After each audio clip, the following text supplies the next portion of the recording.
it's Shireen Vishmaya in San Francisco, California. And yeah, I'm in the dark again because this seems to be the time of day when I like to make videos. And yeah, it's just when everything's really calm and I can finally focus on the planets and talking about them without feeling all of these messages and interruptions flying at me, you know, which happens during the day a lot. So anyway, and it's also very Scorpio, right, to make a video at night, that seems to be my theme, so I'm just rolling with it. So yeah, I want to talk about the full moon in Libra coming up, and you're probably already feeling a lot of this like relationship angst because we're in the Venus-Uranus conjunction as I make the video, which I feel is the precursor to this full moon, by the way. So it's kind of like I think we're all in this like wanting to break free of something, like old patterns and old scripts. I've been saying this is like a time to really flip the relationship script, something like that. That's the Venus-Uranus energy. Because this is the last time that Venus and Uranus are going to be joined in Aries in our lifetime. So it's pretty radical, and the fact that it's happening right before this Libra full moon is significant because it's showing us that this is the energy we're going into this full moon, which is centered on the theme of relationships, and the polarity between Aries and Libra, which is self and other, is really getting highlighted now. So we are all having to look at that eternal dance between that push-pull dance that goes on in relationships, that like, come here, go away, don't ever leave me alone. And the Venus-Uranus piece of it could be more of the like, let me be me, love me or leave me kind of energy, like needing to really return to the truth of the self. And it's less of a compromising energy. Libra is more of a compromising energy because Libra loves partnering. It's ruled by Venus, so it's more willing to adapt, adjust, and accommodate to have a peaceful and harmonious relationship. Aries is the warrior. That's why Venus is not happy in Aries. Venus in Aries, which we've been under, and we're about to leave right before the full moon when Venus is going to shift into her home sign of Taurus and sweeten up and get a little more peaceful and gentle. But first, she's still in warrior mode, so she's, you know, it's all about like fighting, you know, for your right, for whatever Venus feels she has to assert in terms of herself and her values. She's more inclined to speak up for that. You know, it's less about the other person. It's more about, okay, let me tune into what my values are. And there's more of an independent energy with Venus and Aries, and more of a passion for individuation, which is an important part of the process. We can never leave that part of the journey, even when we're in, and especially when we're in intimate relationships, we have to stay committed to pursuing the truth of the self.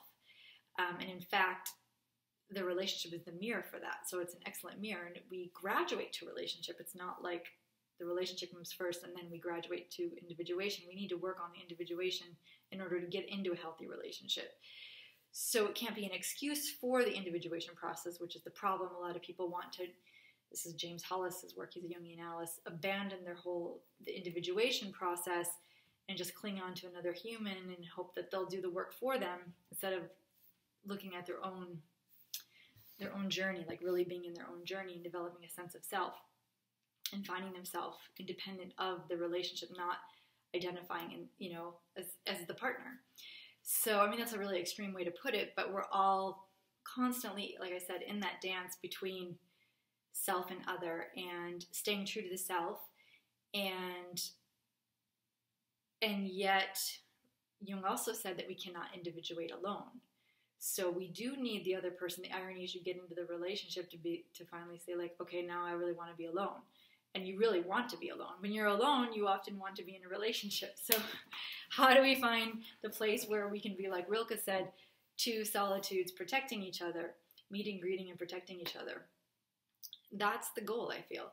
So it takes a lot of work to get there, and I feel this Venus going into Taurus is going to, shifting, first doing the Venus-Uranus liberation dance, breakthrough, giving us a lot of these insights and epiphanies into how we do relationships and how we are able to come home to ourselves, reclaim the individuation project, and bring that into the relationship.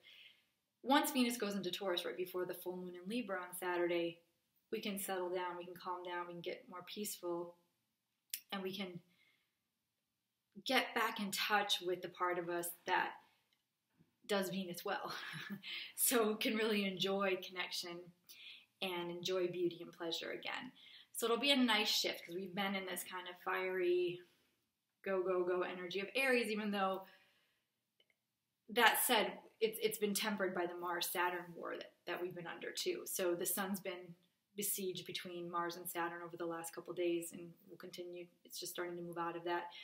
As my colleague Adam Ellenboss said on my podcast, it's called besieged when it's between those degrees of Mars and Saturn by square. And then we also have the moon's going to go through that same, the moon's also squaring, it's not besieged, but it's squaring Mars and Saturn. So it's in a difficult angle also with Mars and Saturn, the moon in Libra. So there's a lot of that tension again between the agenda, we could say, of the self and the long-term consequences. There's a lot of accountability going on right now too with Mars, Saturn, and Capricorn that we can't get away from. So we have to face up. We've got to have a lot of integrity, and we've got to be willing to be called out on where we need to mature, where we need to deepen our commitment level. We can't really get away with that. Like, we can't have half-assed commitments right now in any area of our life, especially where Capricorn is falling in your chart right now, where the Mars and Saturn energy is falling. You're probably feeling that pressure to step up and commit on a deeper level. Or where Aries is, that's where you have to be more true to yourself. You cannot avoid the confrontation with the self right now, wherever the Aries area is in your chart.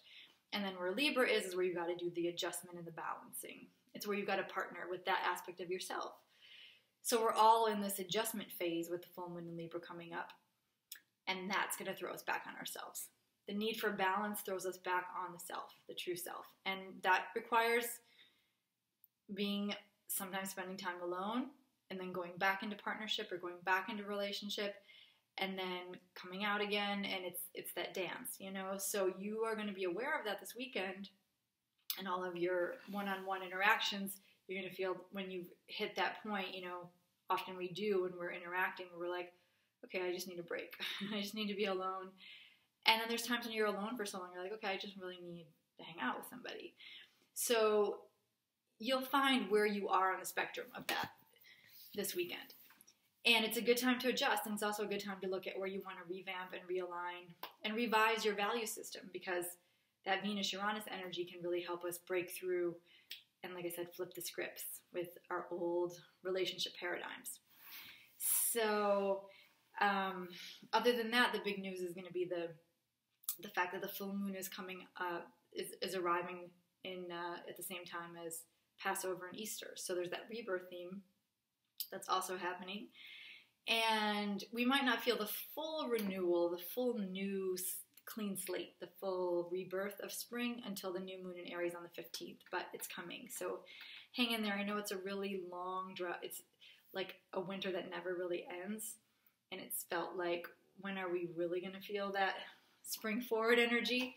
We got to get out of the sludge of the Mars-Saturn, which is keeping us in check, holding us back, having us look at our limitations, grow up, mature, show up, be accountable, be strategic, be patient, wait for the right timing, not force things, not push things, and just trust in the unfolding of everything. I think no one likes to hear that, but I think that might be what's happening right now.